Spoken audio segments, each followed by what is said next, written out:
You know what? This has very much been the year for animation, hasn't it? And Sony Pictures have really set the bar high. Kinkajou Vivo is on a mission to deliver the last song his late mentor wrote for his long lost love from Cuba to Miami. So, to start off straight away, the music in this is brilliant. Lin Manuel Miranda does a solid job with the music. I would say that the song that it builds up to towards the end is by far the strongest, but I do love the themes that it carries throughout as well. The intro is very snappy. I do love the themes of second chances and how it's never too late to pursue those chances. I do think that's a very inspirational message to bring out in any form of media, but especially animation, because it's more applicable to children. And they also have the praise that this film is really vibrant. Like, there are moments where it will cut from its traditional style to go into a more 2D style or to a more painting style. There are several moments where the animation style just shifts, and Sony have shown they can use animation shifts really well. They showed it in Spider Verse, they showed it in Mitchell's vs. the Machines, and they show it in this one very much so as well. Yanira Simo plays Vicky, who is a fantastic, quirky little character. So he's been doing a good job this year of giving us these young female characters that are so expressive and so vibrant in their personalities. And I feel like they are very good role models to have because we need more expressive people in the world. I do love that Sony's trying to show that you can be that weird, out there person and still be likable and just embrace yourself. I do love her dynamic with Vivo. They do a great job of demonstrating that Vivo, he can't communicate with humans accurately. The only times they're really in sync is when they're playing music, because Vivo can play some instruments. When they're playing music, they're in perfect sync, and that's how they get away with the duets that get sung between human and Kinkajou characters. The side characters in this are a lot of fun as well. They're quite run of the mill, but I do love their motivations. I do love how they're a bit of a parody on some people that are out there in real life, but they don't do it to a point where it's insulting to those people. It sort of meets them in the middle where it says, "You're a bit absurd, but you're also coming from a good place. So we're going to meet you in the middle."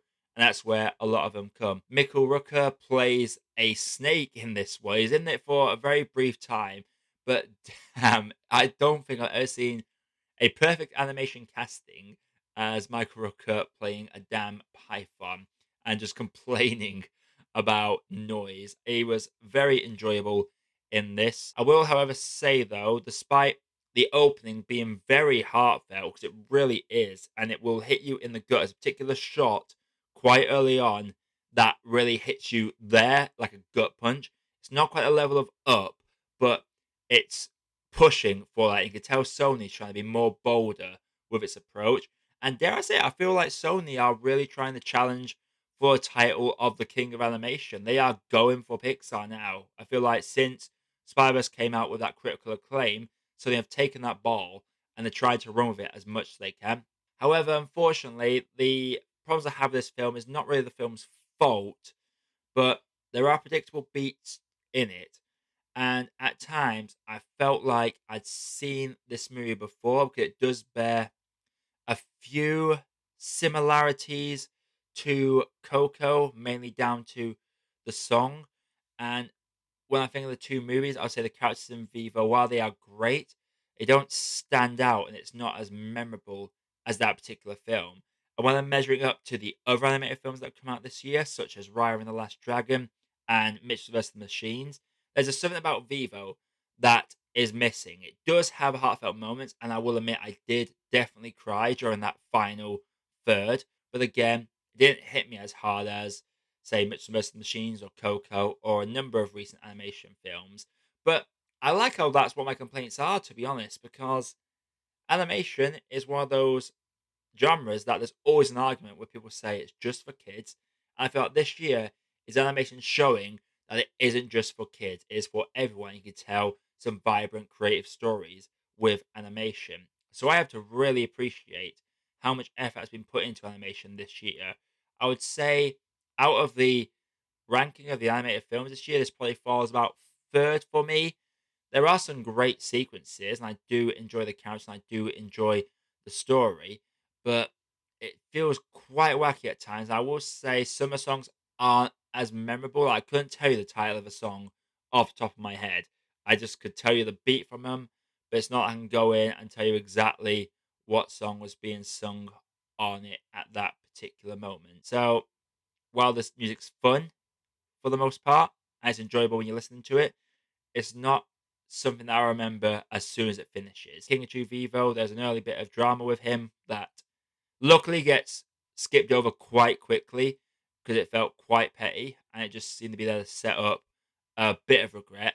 And that's what's the best bit about this film is the themes of regret, of not being able to say what's in your heart or in your mind and not having that chance to basically express yourself and live your life to the fullest. So I do appreciate that message. It's not the greatest animated film, and a strong year of animation. I think I expected a little bit more from it. Before I get into my grade, if you like what I do on this channel, consider clicking that like button and subscribing to the channel for more video content like this coming all the time. Coming up on the channel, reviewing the classic Tarzan. I've got Don't Breathe 2, I've got The Courier. There's a number of films that are coming out that I've got a review. And I'm still working on a video essay, and I do hope you're around for that as well. So, to overall grade this, it's a fun ride with some very vibrant characters that are enjoyable in their own right, with a great theme and an emotional beat. But it feels like a diet version of some films we've seen previously, both from Sony and Pixar. And while the songs are memorable at the time, they just don't stick with me after the film has finished. And I would say the pacing in the middle can be a bit rough, but that's just a minor gripe from me. Overall, I'm going to have to say that Vivo is a tea that needs a bit more sugar. So, Vivo, have you seen it? What is your favorite animation film of 2021? Let me know down in the comments below. And do get subscribed for more video content like this coming all the time. And hopefully, I'll see you again. My name is Josh. I have been your movie apprentice. And I'll see you in the next one.